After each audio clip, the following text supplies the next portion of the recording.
Well, thank you guys so much for inviting me. First of all, I love Cindy. I am a big Cindy fan, and I think we all need t-shirts that say Cindy for President. Also, I know it's your lunchtime, so thank you for taking the time to join us today. Mariah is going to move my slides for me, so you'll hear me say next slide. That's just me talking to Mariah. So thank you, Mariah, for doing that for me. So today we're going to talk about delegation to development. I want you to think about delegation more as a way to grow the people within your program instead of just taking tasks off your list. So let's see, we've got folks from, oh my goodness, everywhere. Iowa, Kansas, Canada, Rhode Island, Oklahoma. Oh yes, I agree too. We're going to get those t-shirts. So Mariah, if you don't mind, just give us our first slide. We're going to get into it. All right. So again, delegation, many of you, when I say that word, you're thinking of, I have too many things to do. How can I get them off my desk? I need some help because guess what? You can't do it all alone.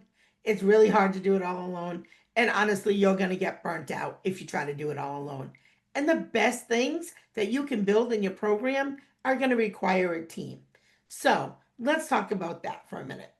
Delegation empowers others and it forces that growth and it turns your staff from folks who just do tasks into leaders. I can tell you one of my directors is actually in this session right now. Her name is Angela. Hey Ange. Angela was a toddler teacher. She's been with me for a very long time. She has grown through all the ranks. She now runs our biggest location. And really, a lot of that came from just growing her, giving her tasks, yes, of course, but she continued to grow and she's truly an extraordinary leader. So, developing your leaders inside your childcare program or your business leads to higher staff engagement, better retention, and ultimately a stronger program for your children and your families. And I think it's just so important to think about it in a bigger lens, not just what can I get off my desk. Can you go to the next slide? Okay. So leadership gap in childcare teams. So many childcare programs struggle with finding leadership. And I think sometimes we're looking in the wrong places. And a lot of times that leadership is only shared between owners, directors, maybe assistant directors, because we're very stuck on those titles. And you can see screenshots of that. Oh, okay, I'm sorry. I'm looking at notes on the side. I won't pay attention to that. Um, but I think a lot of times we kind of like gatekeep these pieces and we want to really make sure that we share them. And we don't often do that. And maybe because some of that runs on your job responsibility list. But the more things that you give away, it allows you to take on bigger pieces. Hold on. Okay, people are adjusting there. I'm like trying to see what's right going on in the comments there. Task orientation. It's really important that we don't just look at the task, but what the person will gain from learning that task. And that helps give them more confidence to do other things. So, an example would be I was talking to a teacher, Miss Taylor, not that long ago, and she was sweeping the floor and cleaning off the tables. And I said, thank you so much for taking the initiative to do that. I said, you're such a great leader. And she looked at me, she goes, all I did was sweep the floors. And I explained to her, I said, Taylor, as a childcare owner, when I see you sweeping those floors and taking that initiative, I say it's leadership because that shows me that one, you care about the health and safety of your students. You care if anybody here, you or a coworker, falls and slips on the floor. I'm thinking as an owner, that's workers' comp, right? You care if the state comes in and that our school is clean and we meet compliance and regulation. To me, those are important things. And I know for many of you as well as directors, those are important things. But sometimes the teachers don't see that that's leadership. And to me, it is, especially if they're doing those things without you having to ask. And the more leadership that folks take in the programs, the more your program will grow and the stronger your team will be. And so it's really important to think about how we're going to develop people. And the gaps that cause overworked directors and limits the growth of your program can really be closed when we share the workload. So we're going to get into that a little bit. Would you mind switching slides, Mariah? So what is delegation versus development? Like what's the difference? So I've got my 3Ds here. So delegation is when you assign a task or a responsibility to someone. Often it's like, can you do this for me? And they say, yes, I have no problem doing that for you. I'd be happy to help. But development is providing that opportunity to build the skills, the confidence, and the leadership capacity. And delegation without development, you have something else. You're going to end up creating dependent workers who ask you all the time. And so if you're delegating something, you're hoping that that is not coming back to you. You're hoping that it's done, especially as you get into the deeper levels, which we'll talk about. But you're not going to grow folks if everything is contingent on you. So delegation without development is going to stagnate your workers, your employees, and your growth as well. Because if you have to be in the day to day all of the time, you're not going to be able to see the bigger picture. And right now, our industry is changing. I know you know that more than anybody, but our industry is changing. And we have to be ahead of the curve. And there are a lot of curves, and the road is swerving. So you can't do that if you're doing the day to day. You need to be able to free up some of your time to look at what changes are coming down your pike for licensing or budgets. You know, money is changing, funds are shifting. So there's so many big pieces that maybe you didn't really have to pay attention to that you really do now. So this is going to help you have the time to do that. Because I know you're probably like, Erica, where am I going to find the time? And it's hard because we do juggle so many things. Next slide.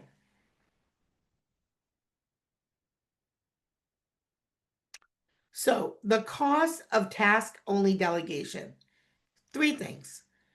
Leaders delegate only to free themselves up. That means staff feel undervalued and stuck in a routine of work. Two, it creates burnout for leaders and stagnation for your staff. And three, lack of growth opportunities can really increase that turnover and lower team morale. Now, in the comments here, I'm going to ask in the little chat box, can anybody give me an example of something beyond the task delegation that they're doing in their centers right now? If somebody could maybe do that in the chat for me.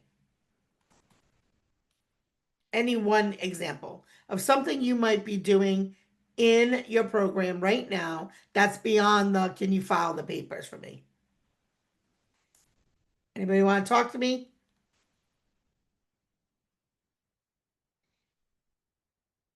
DHS. Okay, perfect. So here's an example. So I actually know this person. Thanks, Ange, for talking.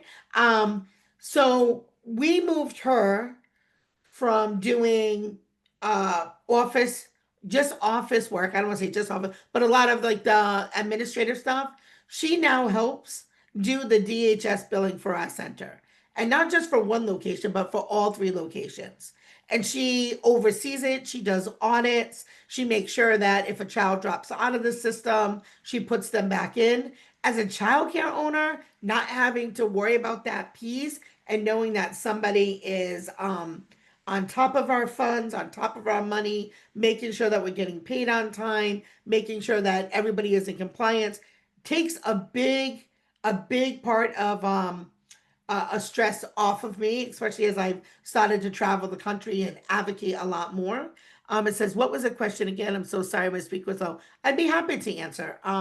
The question was, could you share one task that you're doing right now in your program or one part of delegation that you have given that's beyond like a task oriented?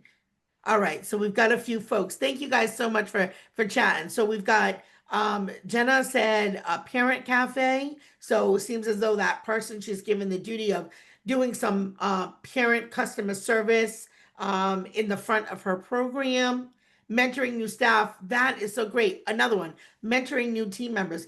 And you understand that that's growing both people. That is a very reciprocal relationship and a great investment in your time and money. Miss Regina also said collecting tuition and revenue watch.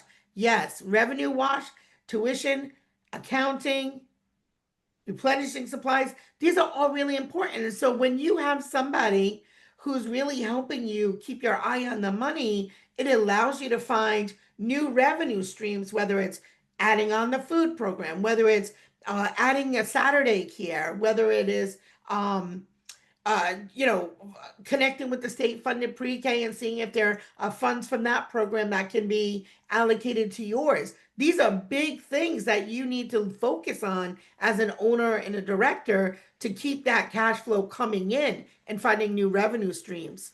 Following up on tours. Oh, Erica, thank you so much. Following up on tours is probably one of the number one places, if you're not doing that, that you are losing revenue, because just because someone came in and they toured your center and that you didn't hear back from them right away doesn't mean they're not interested. You do have to follow up. So that's a great one. Um, but yes, thank you all for your participation. All right. Benefits of leadership development. Listen, leaders who develop their team members build stronger teams and they're more resilient. And I don't know about you, but I can't think of any more resiliency that you would need in a team than the last 5 years. I think you're all with me there. And I think when staff can really see that you're invested and they see that path of leadership, they're interested in like how far they can grow. And so when they see it, not only in writing, right? Because we all do the interview and go, yeah, we do lots of growth here, and you can lead and you can move forward, but they never see that in action. They don't stay long, especially if they took the job because they wanted to grow in their career. So they need to see it in action. It needs to be part of your culture. And again, sure, there are some tasks that people can take and move them away from your desk. That's necessary. But what is that person? I want you to think about, what does that person get in return? Is it more money? Is it more responsibility? Do they get a change in title? Like, think about what are those things that you can make that be of value to them. Or maybe it's, I'm going to show you how to do some of these office things because in a year from now, I see you helping me run the office so that I can expand and open up another location, whatever that looks like. And programs definitely benefit from distributed leadership because you're going to have more ideas, more capacity, and better decision making. And I have to tell you, when you ask your team for their feedback, because we don't know everything, right? I'm my own. I don't think I know everything. But when we ask people for their feedback, we get different perspectives. They may see something through a lens that you don't. That might be the thing that saves your company. Right now, again, our industry is all over the place, and you can't have blind spots. You really need to fill those gaps, and by growing your leadership beyond titles, you're going to be able to do that much stronger than your competition. I asked for feedback from my team as to what questions we should ask in an interview. I think that's great. And at the end of the day, when we're doing these interviews and we're making these decisions, but a lot of times, although those people are working for us, we're not normally working with them the way that the partners are and the way that the rest of the team is. So absolutely including your team in the interviewing process is a great way to build leadership within your teaching team for sure. All right, next slide. I'm so sorry. I could talk all day, guys. I want to make sure we stay on time. I have a lot of slides and lots of things to say. So here are the five levels of delegation for growth leadership. Now, some of these might look pretty familiar. Some programs never get past like level 3. Level 1 is do as I say, make sure that it's clear, it's specific instructions, and you're giving close supervision, especially if it's a high stakes project. And that's good for beginners. So you probably wouldn't give them a high stakes project. The next is like, here's what you do, go ahead and do it, report back to me, and staff act without all of your interactions. They just come back, but it helps build accountability. So it's like, hey, I need this done by tomorrow. Get it done. Let me know, CC me that it's completed. So that gives them some accountability, but it gives them some autonomy at the same time. Then three is decide and act, which allows your staff to make decisions, but within boundaries. And it encourages problem solving.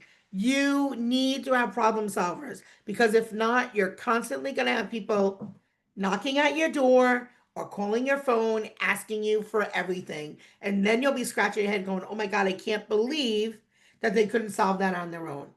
If you have that happening to you, that means you need to invest more in leadership in your program. And then there's five, which is the part that I love.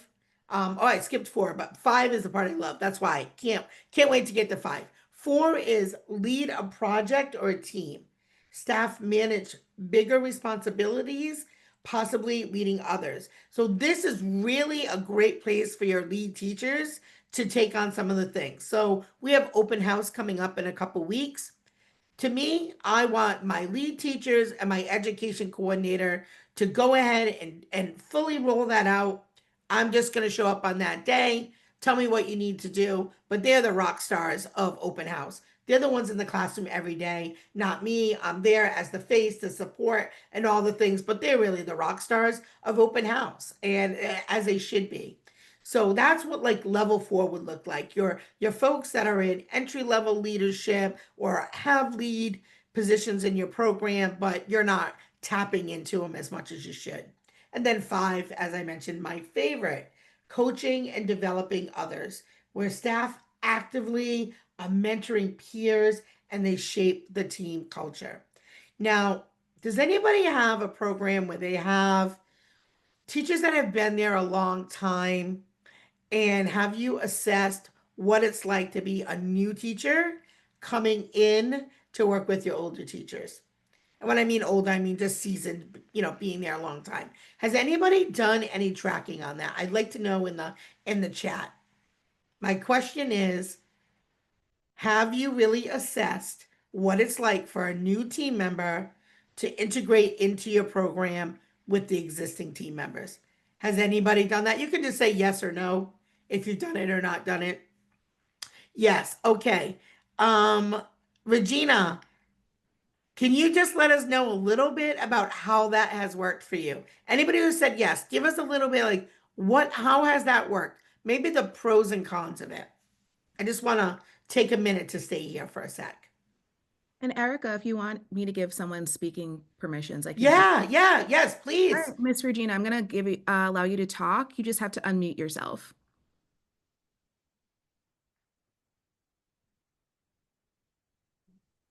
Hello, everyone.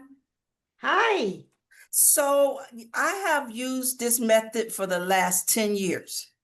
It absolutely is eye-opening. It works. First, we were a large center of 200 students and 32 staff. And it was during that time that I discovered that onboarding new staff felt like a new kid at school, and the old staff would treat the new staff like you're the new kid, sit down and let me lead. Even if that person was tenured or had, the qualifications to excel, they weren't given the opportunity. So I didn't do the you're in trouble method. What I did was I kind of inserted myself and just kind of role plate for the lead teacher, and then had a sidebar with that person and say, let's look at when you first came. A lot of times when you put that shoe on that person's foot and say, how did you feel when you first joined at the time, trailblazers, and what could we have done better to make you feel comfortable? We use some of that knowledge. The entire team at a staff meeting got on board with this, and ever since it's been a method that we use. We use that. We jump in. We don't just put you in the room and say, "Hey, here's your new assistant or your new lead teacher." We walk that person through the growth. So, and it has turned wonders for our academy. Sorry Yes, if that thank answer you. was long. I just wanted to No, no, I because love it. I love it. Thank you so much for yeah. sharing. The reason I asked that question is I can remember coming into a center when I first started, and I didn't own it at that time. I remember coming in and I had no experience. And honestly, it was really hard, especially sometimes centers are clicky or sometimes people are not always nice. So it's really important that we're paying attention because sometimes when the new people aren't staying, it's because our folks that we have now, they have high standards as they should, but they're not always as welcoming as they should be or as forgiving or giving grace. So it's just really important that you keep an eye on that to make sure that when we are peering people, that we understand that each person brings some value to the table.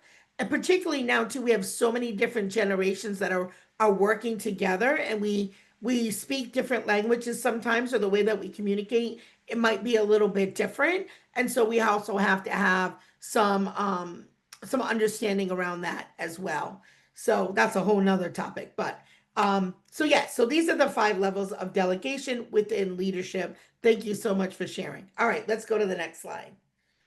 All right, so how to assess if your team is ready, right? So we're going to look at this. One, we're going to evaluate the skills. What can they already do well, and what skills need development? And building on their strengths is the best way to build confidence. So the places you already know they're doing well, keep building that up. And then the areas that they need development, it's not that we don't want to give them tasks or responsibilities in that area, but maybe that's where you align your professional development or your individual professional development plan to make sure that we're giving folks what they need in a way that doesn't feel like a punishment. You're not really great in this area. Well, we all start somewhere, but keep building that confidence and assess their confidence. Are they willing to take on more responsibilities? Because sometimes people don't want more responsibilities, and you won't know unless you ask, because there might be somebody who really wants to move up, but they're not, especially if they've only been there a few months, they're not going to be like, ooh, ooh, ooh, pick me. They're thinking, I've only been here a couple months. No one's, they're not going to want me to do that. So assess the confidence and ask the questions. And then gauge motivation too. Do they really want to grow and lead? Because not everybody wants to lead. But find those leaders for sure. They're there, I promise you. And growing from within is truly the best way to really strengthen your program. And then 4, using assessments, conversations, and simple self-assessments. So ask them, do they see themselves as leaders? Because I promise you, everybody in your school can be a leader. They don't sometimes think that way though. They might think like, oh, I don't really have a title. How many times have you talked to a teacher and they say, oh, I'm just a teacher assistant, or oh, I've only been here for 5 minutes, right? So those are really important. And Regina shared something in the comments. She said, I have a book titled Leadership Lessons available on Amazon.com. So if you're interested in that book, take a look there and check out our book. Thank you so much for sharing that. All right, let's go to the next slide. And I know I talk really fast. I'm sorry. That's, I'm from the Northeast. If I need to slow down, just let me know. But I just want to make sure we cover as much as we can for you today. So steps on, I got to move my camera a little bit. Steps to turn task doers into leaders. So number 1, you want to clearly communicate why the task matters and how it fits into the mission. And I think that that's really important, because sometimes they feel like if you're just giving them a task, they feel like, oh, this is, kind of you're just handing it off, or it's not important. I promise you, every task on your list is some way connected to the mission. If your mission is to keep children happy, safe, loved, nurtured, I'm telling you, whatever's on that list is going to be connected to that. And if it's not, it probably shouldn't be on your list. But also provide training and resources that build the competence.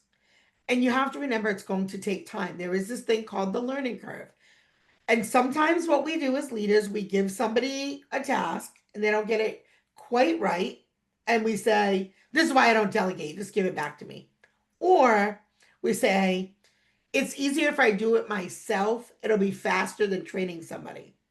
But what happens is when we do that, it's not really faster. It might be faster in the moment, but in the long run, it's not faster, because now you'll be doing that task forever because you haven't had anybody fill that gap for you. Now, we're human beings, right? And we learned this quite a bit during COVID. What happens if you're an owner or director and you're running a program and you're out sick for 2 weeks? Does your whole office shut down? Does everything get backlogged? It shouldn't if you have a good team in place. So you want to make sure that you have folks, at least the money parts, at least the revenue coming in, revenue coming out. Parents are getting the customer service they need. Your program is still in compliance because, again, we're people, we're human, we get sick. Things happen in life. And sometimes they're unexpected things. So make sure that you have the training and resources there for folks. Give autonomy, but set clear expectations and follow up for accountability. Sometimes we get stuck in the accountability. Do you know why? Because we're heart centered. We love people. We don't want to hurt people's feelings. And the conversations sometimes get messy. Can anybody think of a time where they've had to hold somebody accountable? I can think of a few, like yesterday, a time that you've had to hold somebody accountable and it maybe wasn't that comfortable. Can somebody share? I'll wait.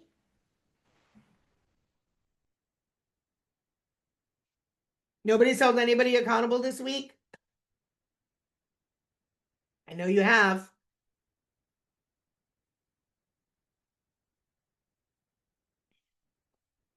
Thank you, Julie. So she said it was awkward, but they deflected a little bit.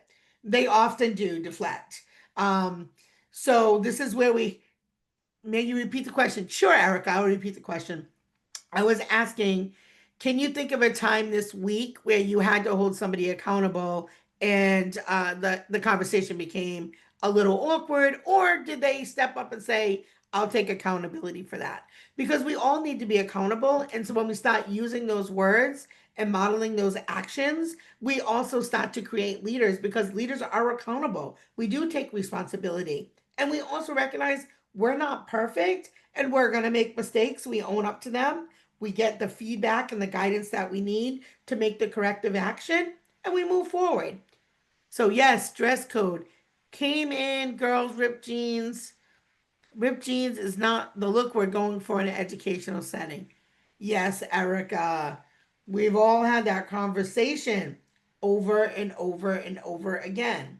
And so what happens is, if we don't hold folks accountable, they're going to continue to do that. And unfortunately, there is that ratio thing and they feel like, oh, they can't do anything about it because they need me for ratio. But I promise you, if you have just 1 or 2 days that you have the courage to say you came in not dressed, you have two options. You can go home, change, and come back, or you can go home for the day. And I know that's hard, but I promise you, if you do that a couple times, people will start coming in the appropriate attire. And I've seen this firsthand. Angela can attest to that. My daughter Haley has done that multiple times. I'm like, Haley, you can't. She said, I will jump in a room, mom, but we're not gonna not be in dress code. So yes, it happens to the best of us. And it is awkward, but again, use those words accountability. And then offer regular feedback and celebrate progress to build confidence. So it isn't just about when with the accountability, it isn't just to break people down, it's also to lift them up. And so using words like, hey, when we're all accountable to each other, we have a stronger team. And you can count on me and I can count on you. And when people do make those corrections, make sure you make a big deal about it. It's important to say, hey, I noticed you came in uniform all week. I really appreciate you understanding that looking professional in our program matters. And we have high standards here at ABC Daycare, and that's why it's important to our brand. We really are pushing to professionalize our field, and you're part of that. So having those conversations with your staff. All right, next slide. Building a culture of leadership development. You want to normalize learning and growth as part of your center's identity. It should start right in the interview process. I'm happy to give you a full hour. So I'll take a full hour. If they want to stay on, I'll take the full hour.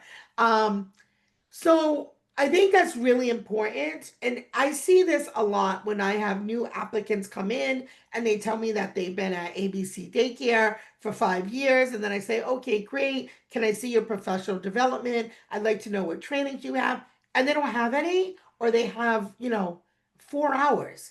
So I'm very honest and upfront. At our center, professionalism is extremely important to me. It's one of our core values. We let people know here are the opportunities you can take here. We're part of the CDA program. We'll help you with your CDA. We will help you get into the teach program if you're ready for that next level and you want some college credits. Our professional development here is above what is required by the state, and it's been that way since we've opened because it's important. It's part of who we are. So when you come on as a teacher in our program, we all understand that is a professional environment. So I say, let people know up front that you're building leaders here, and not just the little ones, but the big ones. So it's really important. Celebrating leadership milestones publicly and small wins matter. So I'm going to give you an example right now. Just last night, I sent out a message through our pro here, and it's on the office chat. So only the parents and I could see it. And I asked them, I said, can you tell me one thing that you love about your child's teacher? Make it short so we can use it on social media. So our teachers don't know we're doing this, but starting tomorrow on our Facebook page, there are going to be all of these kind words and your messages from parents, from students about their teachers, flooding our pages because it matters. They do great work and they need to be acknowledged. And so, again, that's part of your work culture. And when you do that, people want to step up more. They want to really dig their feet in, like, wow, this is a place I can grow. So I really get excited. I'm sorry. I know I full of energy, right? As Cindy says, and encourage risk taking and learning from mistakes without fear and blame. I have to tell you, as part of my podcast, I talk to directors and teachers all over the country. I have met teachers that have PTSD, for lack of a better word, from the way that sometimes they're treated in these centers. Please don't be one of those leaders. Please be a leader that leads from love. It's a very difficult job. I know for you too, but it's a very difficult job. We want people to be able to try new things. We worry about why people don't take initiative. Well, because they're afraid. Because if they don't get it right, they're afraid of the repercussions. And I know you must have folks like that that work for you too. We've had, a lot of things that happen in this field. So please take care of your staff, especially the good ones. All right. Can somebody share with us in the chat maybe one way they build a culture of leadership development in their program? And somebody who's not shy, somebody who's gonna come on, we're gonna give you the mic. Someone else is trying to talk for a minute. Just put your name in the chat and I will give you permissions to speak. Do you want to repeat the question, Erica? Sure. I'd like to know one way that they build a culture of leadership development in their program. I would love for people to kind of get a sense of how others are doing it and putting it into place in like real life. Don't be shy. Those of you who know me, I'm not going to go nowhere. So let's go. Come on. Erica, Julie, Regina, Connie. We haven't heard from Connie yet. Look. All right, go ahead and unmute yourself.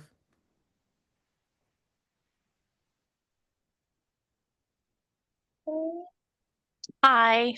I think for me personally, I like to give the opportunity for, any teacher, whether it's a lead or assistant, to have their own voice in their classroom. So sometimes they'll come to me and they'll say, I was thinking about this. What do you think? And I'm like, yeah, let's do it. How can I support you do that? Mm, perfect. Exactly that. That's great, Ange. Anybody else want to add, or we're going to move on? Well, this All may right. seem, this is Cindy. Hi, And Cindy. of course, you're just conjuring up all kinds of thoughts, for me. And one of the things that I used to think about, especially before I really, I guess, thought about, building a culture of leadership, was that when I was a director, there were certain things I really liked to do and I was really good at. And there were certain things that I didn't like to do and therefore was not good at it. And what you learn is that if you allow yourself to, even ask your staff, what is it that you know, love to do? What are you good at? It doesn't have to be anything, to do with your job as a teacher, or even put some things out there. But I hated to deal with children's files. And ultimately, there was always somebody on staff that loved that kind of work Mhm. and really felt, elevated, that they were being asked to do something that, mattered to, in a different way, than being the teacher. But again, they saw it as part of the office work. And sometimes people think that the office work is, where you want to be. Mhm. The other thing is if you allow people to teach you, and there will be those individuals that will ask you if they can do certain things. And I know, I think about, I hired somebody when I was a director, and she asked me if she could put together a rainy day box. Now, this was back in like the early 80s, and I don't even know if anybody uses that anymore, but when children couldn't go outside, you put together activities that might be something you don't do on a normal, Mhm. everyday basis. And I was like, yes. And then, after you do that, if you don't mind, I'd like you to present it at our next teacher meeting, and maybe we can all make one.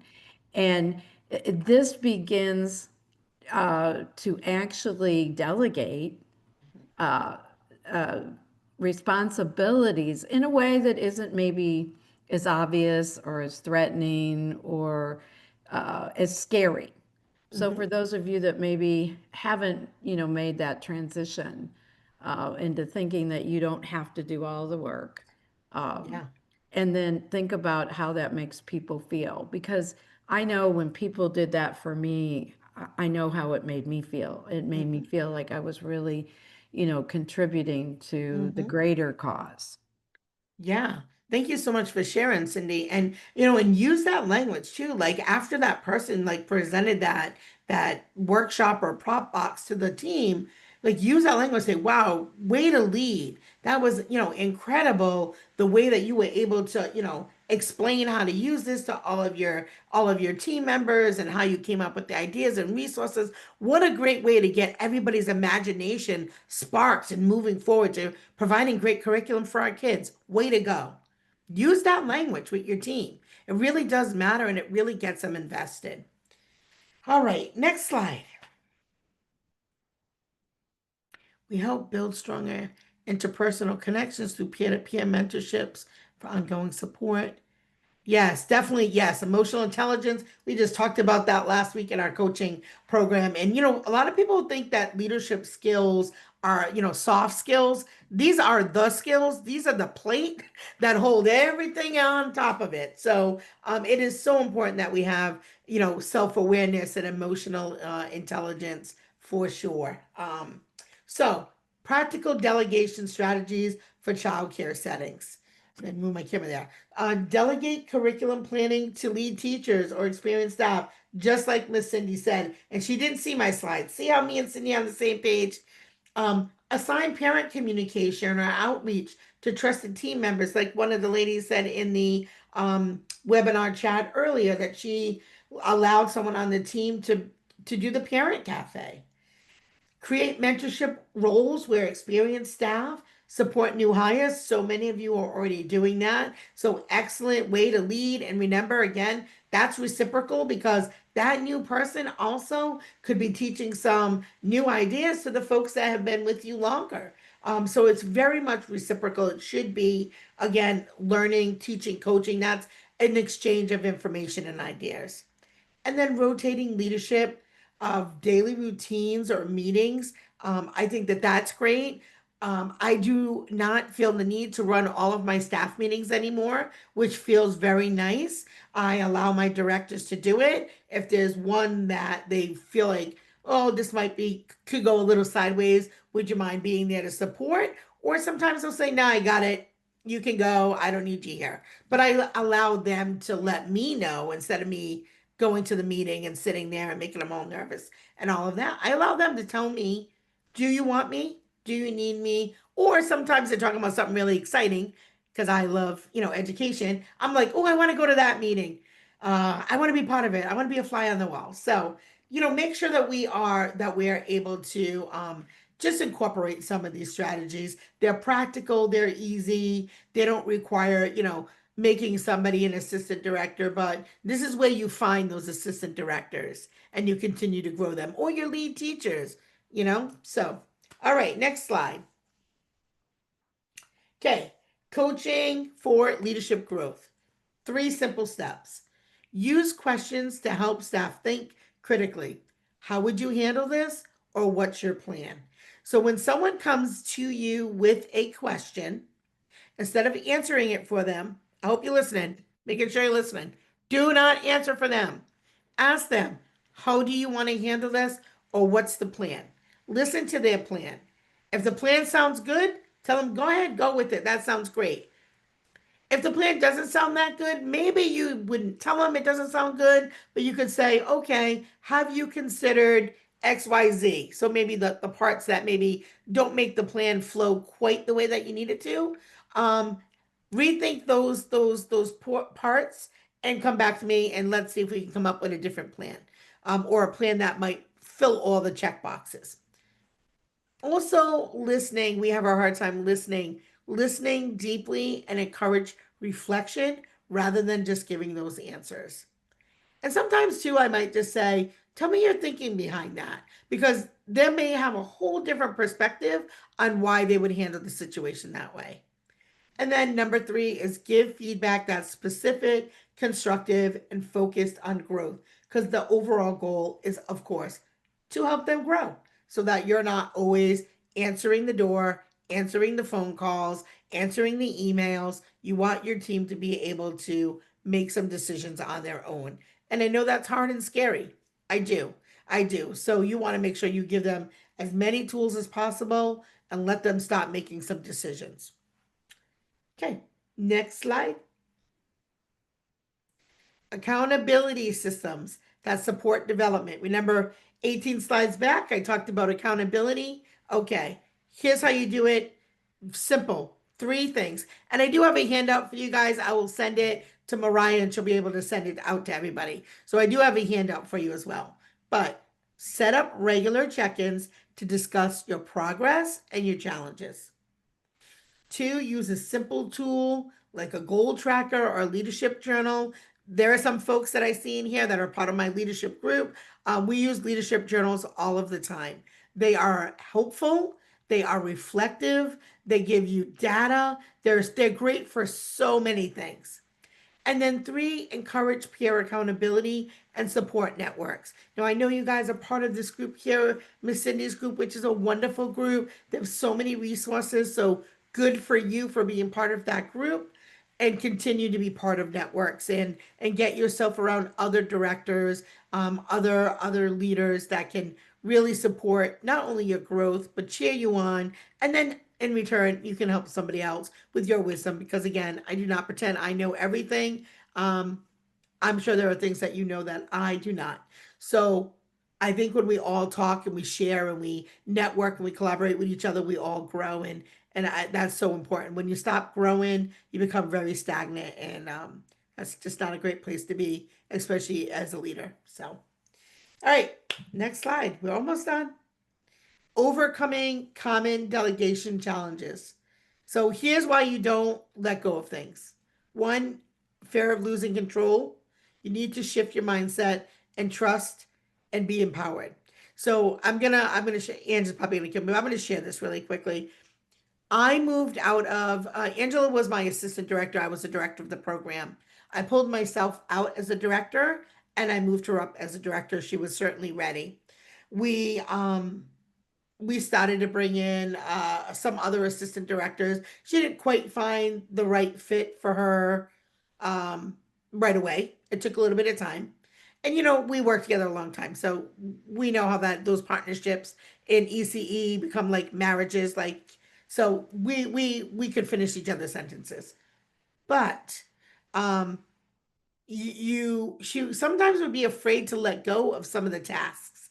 And I explained to her, I said, if you don't let go of these tasks that you have already mastered and allowed someone else to do it, I can no longer give you higher end, higher stake projects. And so it was that shift in her brain. It's like, I get it.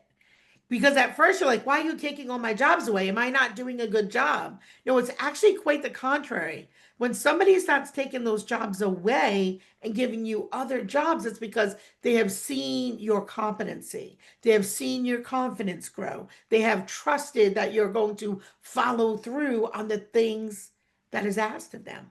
So you want to be able to do that with your team as well. So as you start to really grow people, I would let them know right at the front. Now that you have this mastered, we're going to move this to someone else so that they can master it. And now I'm going to give you this. Now, I know that sounds crazy, but if you keep doing that, you're going to have multi-talented teams that can do multiple things for you. And you have people cross-trained. Because if you have one person that's in charge of doing all of your XYZ and they leave or they get sick, you get bottlenecked. And you probably know that because I'm sure it's happened to you already. An uneven performance. Provide targeted coaching and matching the tasks to skill levels. If somebody's with you for 10 years and they have that position for 10 years and they haven't mastered all the parts of that position, they're probably not in the right position. And that's a different conversation. So you want to make sure that you're matching people with the skills and the tasks that they're able to do and be successful in. And like Cindy said earlier, I am not successful with every part. I would be more than happy to never touch a computer again. I don't want to upload anything, download anything. I'm 55. I rather just talk with people. So if someone else on my team can take that part over, I am more than happy to teach them and everybody else who wants to be part of the office stuff that's so important. For me, I want to be out on the floor, be with my people, be with my kids, be with my my families, and then be out in the larger community with all of you beautiful folks here, which is middle of the day. I'm not at my center. I'm able to be at places like this, networking with all of you. And that only happens if you have the right folks in place. So, all right. Does anybody have anything they want to add to that? We've got 10 minutes left. I probably got a few more slides. Not sure how many I have, but does anybody have anything they want to add to this section? Raise your hand at any point. Okay. All right, Mariah, we're going to move on. Real life success stories. All right, good. I think we got 2 slides left. So real life success stories. So I will share one. I want you guys to pay attention because you're going to be next. You're going to share one. Okay. So here's a time where delegation really mattered. So our after school program, and there's many, but I'll just pick this one. Our after school program wanted to be one of the first accredited NAA programs in the state. I knew that I needed my whole team to understand what we were doing, what the mission was, what the tasks were. No one person can get a center accredited. Sure, one person can fill out forms, but it's a lot more than forms. And anybody who's been through an accreditation process, no, it's exactly that. It's a process. And so I needed to talk with my team, look at their skills, and say, okay, what are you good at? What are you good at? What are you good at? What do you already know? What do I have to train you on?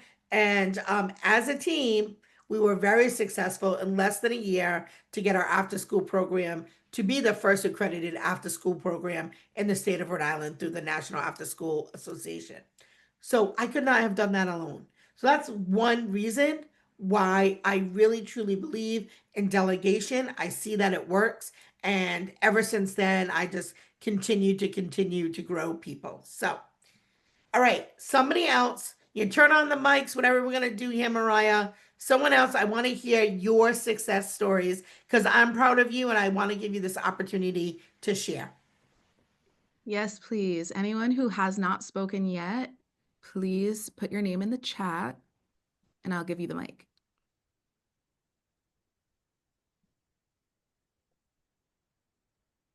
I know Connie. some of you people on here very well, and you have some great ideas. Connie, you can go ahead and unmute yourself.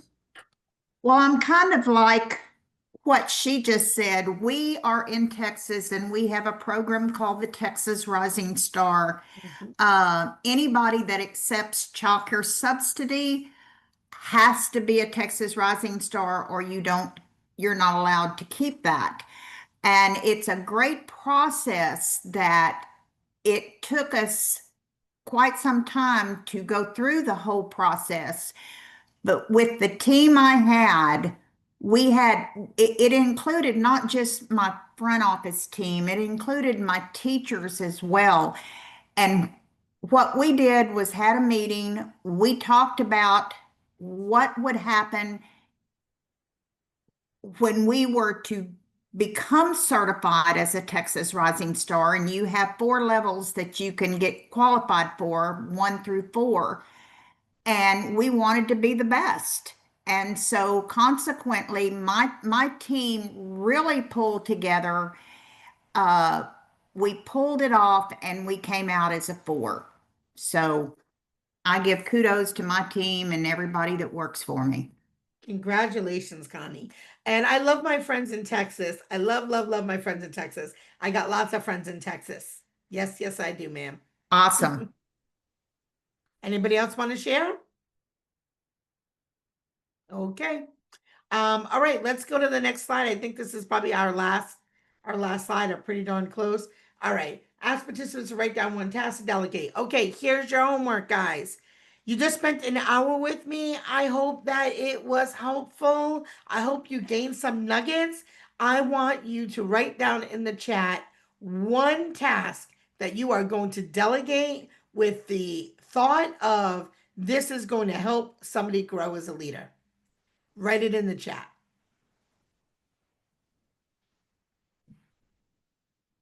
Thank you. Staff PD.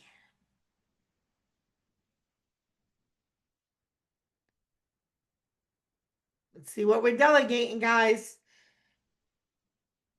You just spent the whole hour of your life. Let's see it. Family engagement, community. Okay. Love it.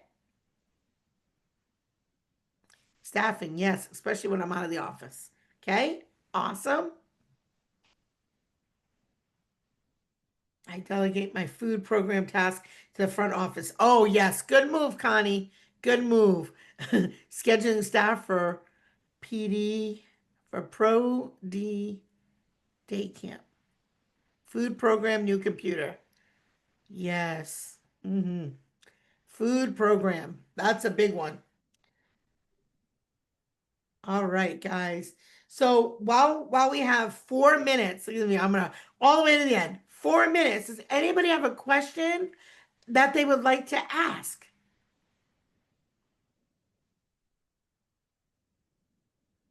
I have one. Yes. So I know that this has happened to me. So I have to think at some point it happened to you. When you delegate something and it doesn't really pan out to be what you expected, how did you course correct? What did you do differently? Sure. Well, like I do with most things in my life, I will self-reflect and say, did I give the tools? Did I train them correctly? Did I give them enough time with the learning curve? Did I connect with them as they were doing that project? Did I offer the supports? Did they ask me questions? And then from that, we would sit down and talk. I would ask them, where do didn't get quite to where we need it to be. Where do you see the obstacles? So that way we can decide together whether this is a good fit, or you just needed some support around this where you're not clear on the timelines. So asking a lot of questions and being reflective, and asking that person to join that conversation with me. Like, you can't say you understood the whole thing, but you never asked a question, then at the end you didn't get it right. So communication, I would say, would be the key thing. I would probably try to go back if I truly felt the person had the skill set to do what I was asking. I would go back and see where they got stuck, where they weren't able to meet what was expected of them.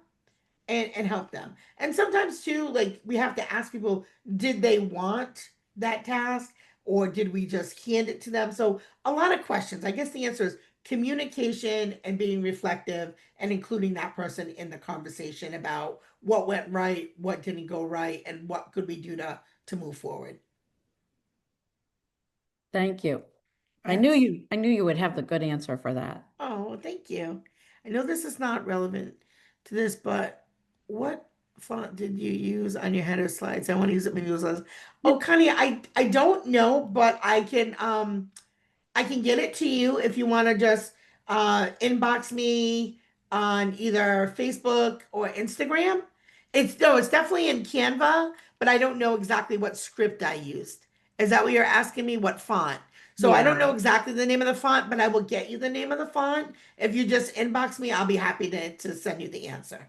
Well, include me too, because I was also questioning. Sure, sure, absolutely. I'd be happy to do that. Just like I said, just inbox me. Mariah, you want to go to the last slide? I'm pretty sure it's the last slide. Just go. Go. We already did the questions. Thank you. We'll go to the last one.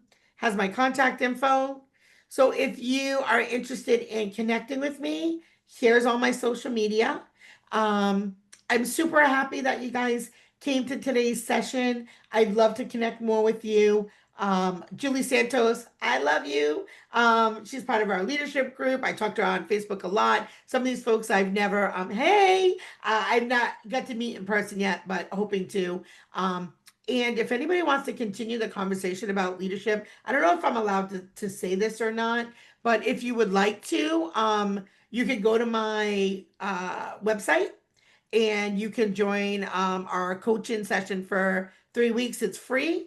Just use the word launch, and you can come join me and a group of wonderful ladies tonight and talk about leadership. We're talking about aligning your goals with your actions.